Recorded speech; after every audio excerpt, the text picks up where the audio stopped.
Hello and welcome to the Dojo, a search marketing podcast by Exposure Ninja. My name is Dale Davies. I'm the head of marketing at Exposure Ninja, and I'm joined by our fabulous CEO, Charlie Marchant. How are you doing, Charlie?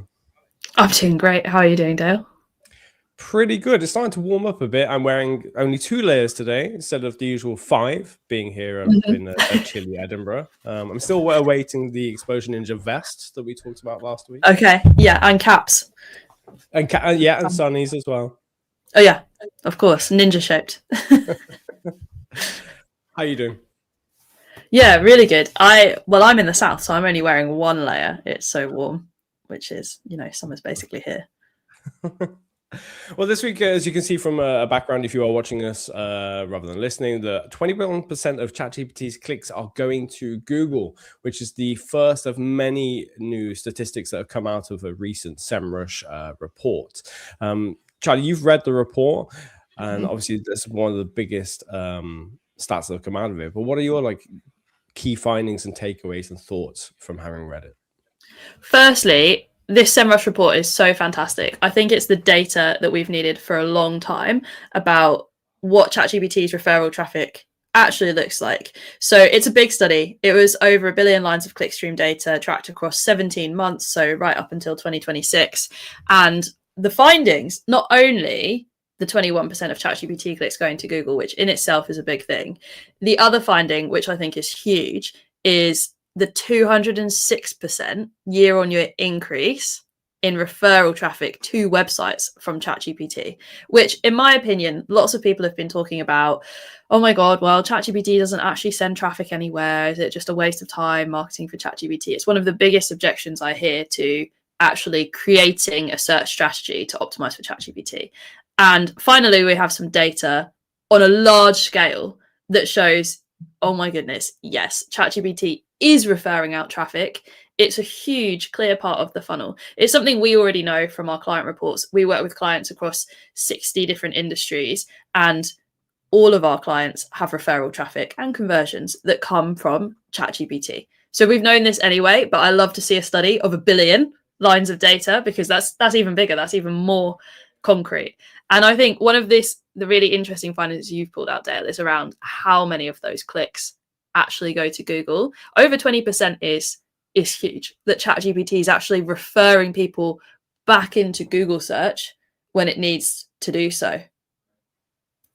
I think one of the things we often talked about is how this AI kind of works as a pre-awareness level, or it's just kind of absorbing the top of the funnel, as you've pointed out several times before. And that we expect, and having talked to people about how they use AI, that people are completing the funnel, the commercial side in Google.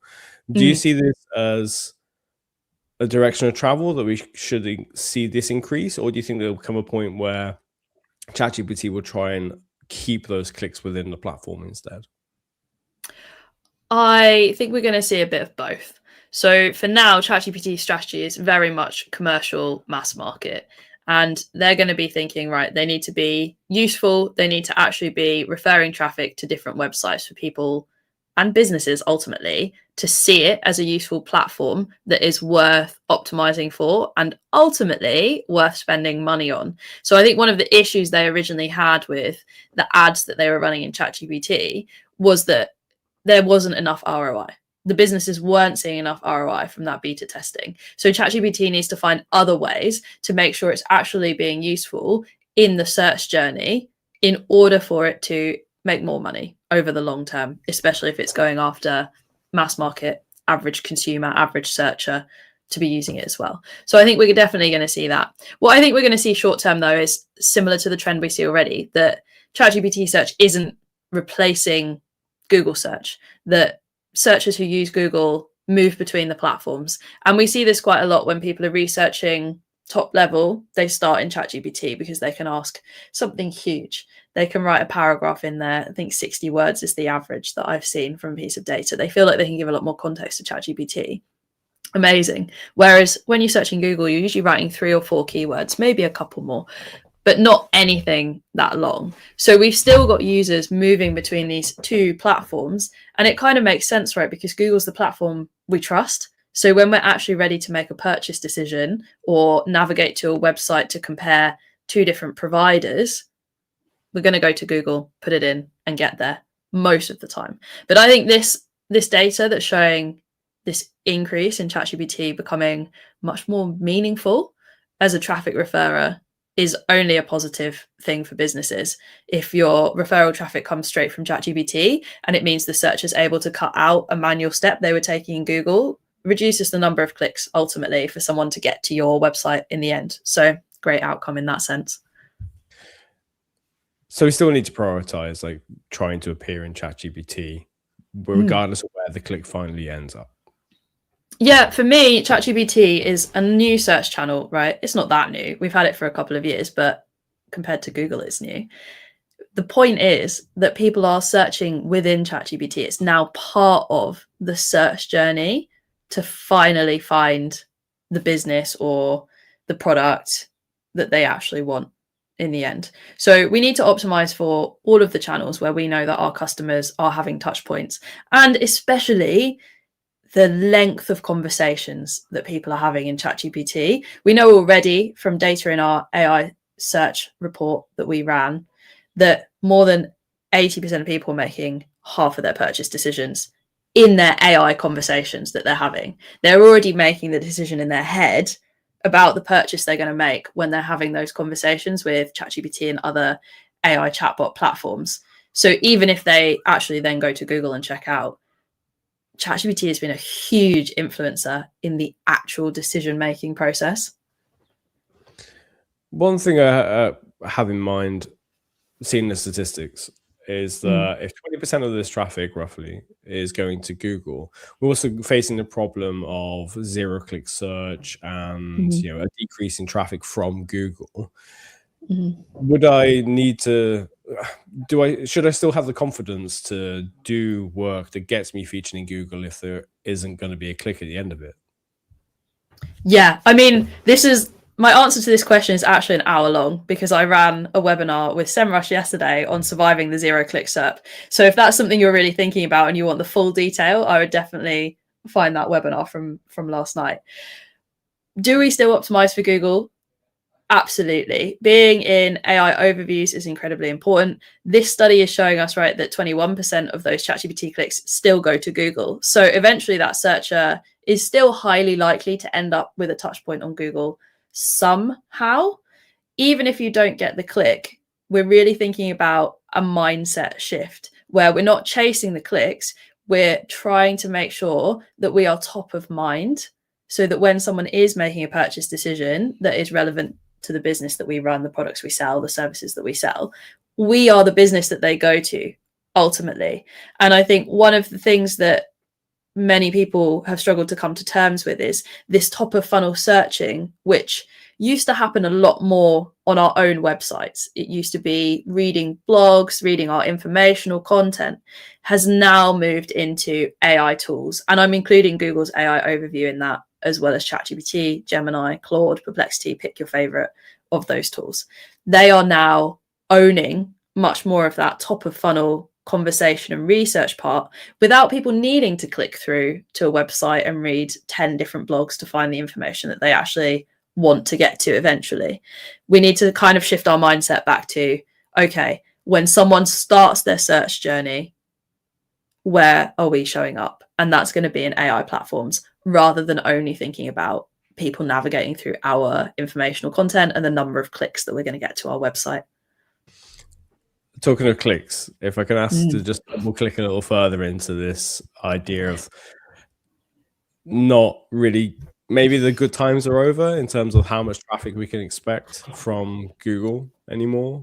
Do you feel like it's over? We just need to change our perspective and the way that we measure success?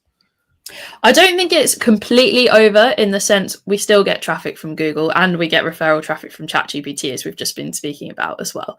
So traffic does come. What I think is over is the way of thinking about if we produce way more content and we get way more sessions, then if we keep our conversion rate at roughly 2% or whatever's average for your sector, we're going to get way more leads or we're going to get way more sales. But actually, we're going to see a lot of that top of funnel traffic not coming to the website. So organic traffic, a lot of people are going to be seeing, even though impressions are up, clicks are actually down. When we're thinking about how we get those conversions, we're not mapping back in exactly the same way we used to map back, where we're thinking about getting loads and loads of organic traffic. Like increasing organic traffic, if you can, over time is great. But as long as your organic conversions are performing well, that is the most important metric, and so much more important to be focusing on than getting too caught up on just the metric of how much organic traffic you're getting. And just to take us back to the data that's being brought together by Semrush, 80% of the traffic is obviously not going to Google, it's going to elsewhere. So is that to a lot of, are we talking it's going to thousands of websites or tens of thousands of websites? Should I be trying to focus on getting my website featured wherever those domains are? Yeah, so what the data seems to be saying is that 30% of all ChatGPT referral traffic goes to 10 domains. And there's a fantastic list. It's really worth checking out the actual Semrush blog on this because it's very visual and lovely to read. The vast majority of that top 10 is Google. But then we're also seeing YouTube, GitHub, Amazon, Facebook, LinkedIn, the National Institute of Health, obviously, because people must be asking quite a lot of health questions to ChatGPT. Why go to the doctor when you can ask ChatGPT for its very legitimate medical advice, I'm sure. I jest, but a lot of that referring traffic is going to those really big domains, right? We know this, fine. There's still 70% of traffic that is going to be split over a significant number of different websites. And for many businesses, that's also going to include their website if they're thinking about optimizing for the search journeys they care about in ChatGPT. And the referral destinations, it's going to be huge. It's going to be a huge number that actually comes into the rest of that 70%. And absolutely, you want your business to be featured there. If I'm looking for the best CRM software for a small to medium-sized enterprise, I want to actually be comparing different providers inside ChatGPT, right? I want to be looking at HubSpot. I want to be looking at Salesforce. I want to be looking at all of the alternatives. And if you are one of those businesses, you absolutely want your business to be in that list, and you absolutely want to be getting that relevant referral traffic to your website. But I suppose that everybody who's using ChatGPT or any of these AI platforms is writing that request in a different way, like which is the best CRM for whatever. They're actually going more specific and saying that I have a small pharmaceutical company, or I sell lubricants and oils, something like that. So how do you optimize for that when there's so much variety? I mean, this is perfect, right? This is why ChatGPT's traffic is often considered to be much higher intent, because people can be more specific. And if you as a business are really clear on your customer personas, who buys from you, who you're targeting, who your most profitable customers are, then if you are optimizing your website content and your third-party PR strategy, so the content that you publish on other websites, the news that's out there about you, the reviews that you have, all of that type of thing, you are much, much more likely to show up for those specific types of customers who have those specific types of search queries, because you're well targeted and less generic, which is great, because then you're going to get in front of the customers who are much, much more likely to want to buy from you specifically. I think the struggle that we'll see is businesses who are very generic in their positioning and who do have a very broad customer base, because when people are, everyone, of course, their search is very personalized. They write in different language to one another. Even customers of a similar ilk might do that. What you want to be doing is showing up in those topical areas, right? Not getting too hyper focused on exactly what each individual might type into ChatGPT, but just thinking about, okay, I want, pharmaceutical companies in general, even if someone writes that slightly different from two different pharmaceutical companies, for example. But if you've got your customer personas nailed and you've got your business positioning nailed, you're going to win. So it seems like I need to spend a bit more time reviewing my positioning and everything to make sure that it's super clear. I suppose it gets more 100%. complicated if you are like a brand that sells multiple products. Like if you are I'm trying to think of like a retailer. You sell maybe 6 or 7 different product lines, well, categories, and then there are like hundreds of product lines within that. Like, how do you optimize for that when you do have such a broad base of things to sell? Yeah, absolutely. And locations as well for businesses who are selling into multiple different markets too. And this is about how you set your whole website up, right? About making sure that you have really, if you're e-commerce, really, really defined product categories, really good category overview pages, really, really clear actual product pages about all of the different items that you sell. Because ultimately, what you ideally want is ChatGPT bringing straight to the right product pages. And if you're a service-based business or informational-based business, that's going to be really clear, strong landing pages for each target demographic in each target type of market, so that ChatGPT and other AI chatbots as well, including AI overviews, actually understand what the business does as a whole. Because AI can understand if you're a global player, they can understand if you're in lots of different markets, they can understand if you have a product stack relevant to multiple different sectors. But they won't know that if you don't have content on your site that clearly indicates what those markets are, or what those sectors are, or what those products actually are and who they're for. So a lot of this is about how you optimize your own content. And it's also similar to how we would have thought about backlink building in SEO. It's also deciding which are your priorities that you're doing your PR around, because they're really, really important to the business to show up in ChatGPT searches. Well, I suppose there are a lot more data points in this that are really important for us to know about as well, that will impact how we go about appearing in AI platforms and how we do SEO and the things that underline it and the foundations of it. What are the kind of stats from the report of maybe surprised you or you think are really noteworthy? Other things I think worth knowing are that for a lot of prompts, ChatGPT still doesn't use live search. And that's because a lot of people are also on fast mode rather than thinking mode in their ChatGPT account.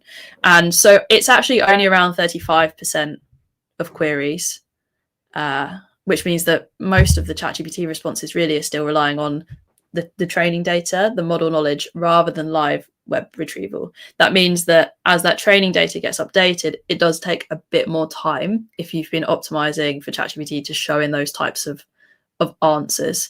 So I think that's really important for us to know. We also know that prompt behavior is changing. People are asking more prompts per session that they have with ChatGPT.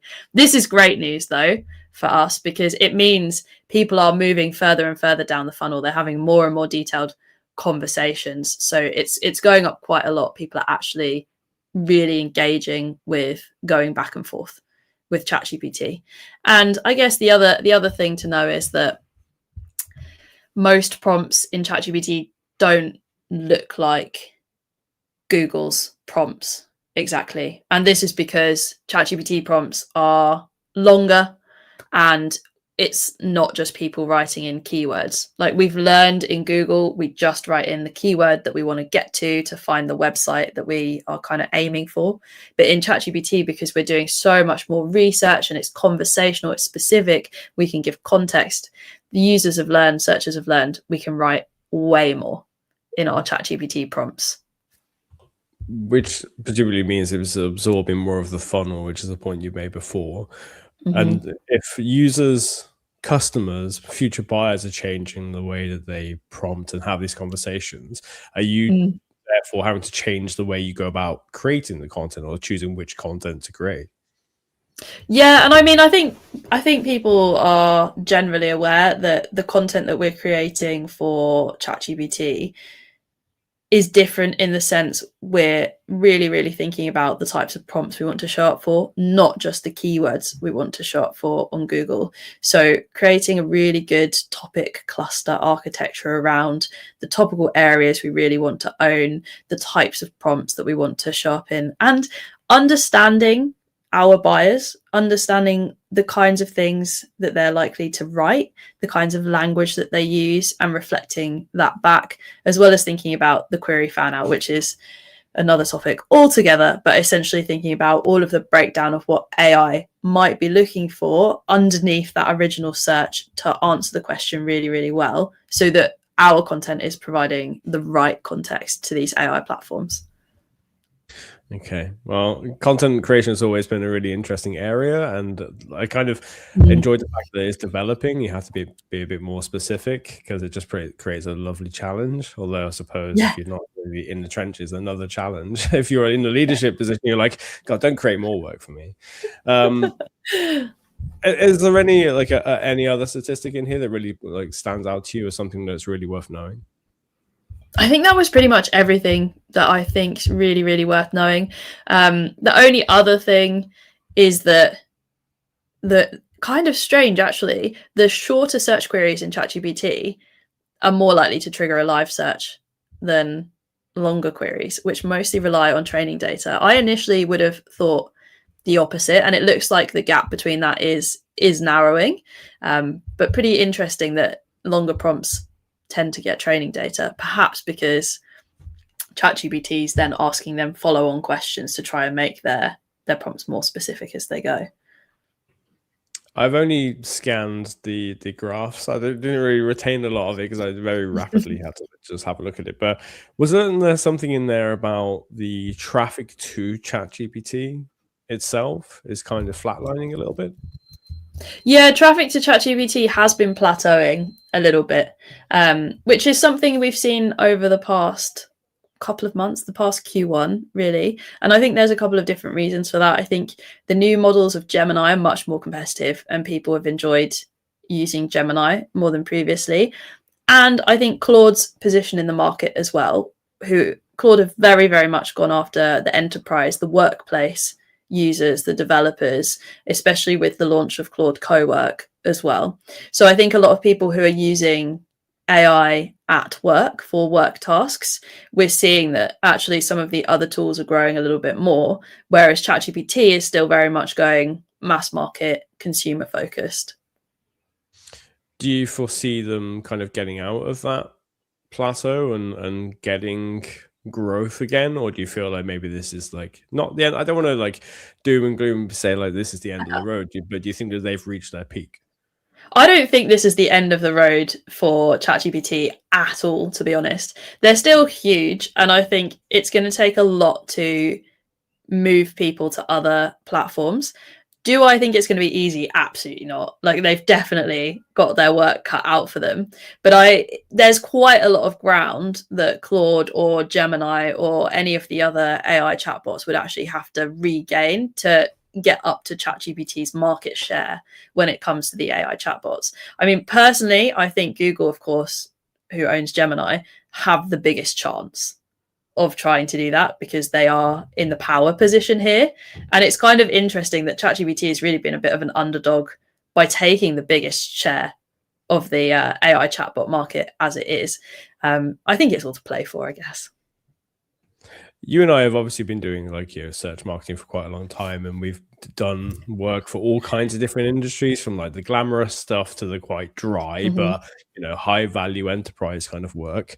And sometimes we have to strategize to get our clients featuring in Google searches, but also in Bing searches, because Mm-hmm. the businesses they're trying to target are kind of mandated to only be allowed to use Bing within the workplace.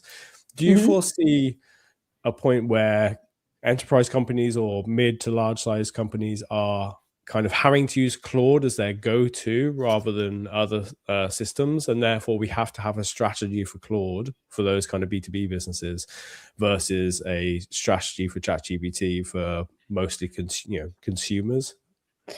I think this depends so much on the business and who the customer is. And the reason I say that is because the level of red tape in enterprise businesses, as anyone who works in them knows, is fairly significant. So if they're on Microsoft Suite, for example, they tend to only be allowed to use Microsoft Suite. And therefore, Copilot is their AI tool of work. Making change like that in an enterprise organization to move over to use Claude, I think will be slow for lots of those types of organizations. And so I do think we'll still see Copilot in very specific B2B examples for many types of procurement that still happen. I do think, though, there will be some faster movers in those FTSE 250 type businesses where there is a little bit less corporate red tape And we do see tools like Claude becoming much more integrated with the work they deliver. And I think it will vary. I think this will be particularly depending on sector as well, how in use it comes.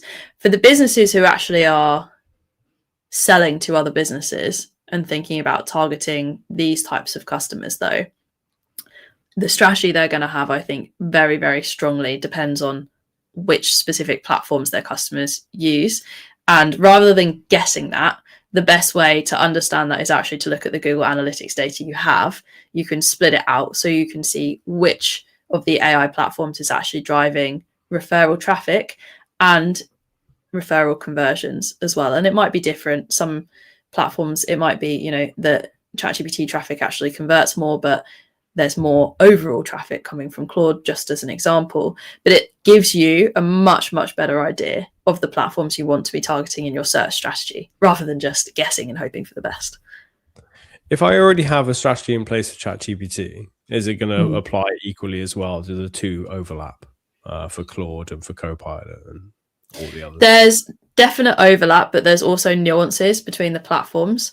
I would say the majority of work that you do for ChatGPT is going to benefit other AI platforms, but there's definitely very, very stark nuances in where these AI platforms prefer to source information, what websites they trust and feel are authoritative. And a very strong search strategy would be taking that into account, thinking about those third-party sources that are trusted and building a strategy around making sure you're visible in the right ones if you want to perform really strongly across specific AI chatbot platforms. If you were in a marketing leadership position outside of an agency, you were in-house. Yeah. What would be your kind of next step from this point, having learned what you have from the Semrush data?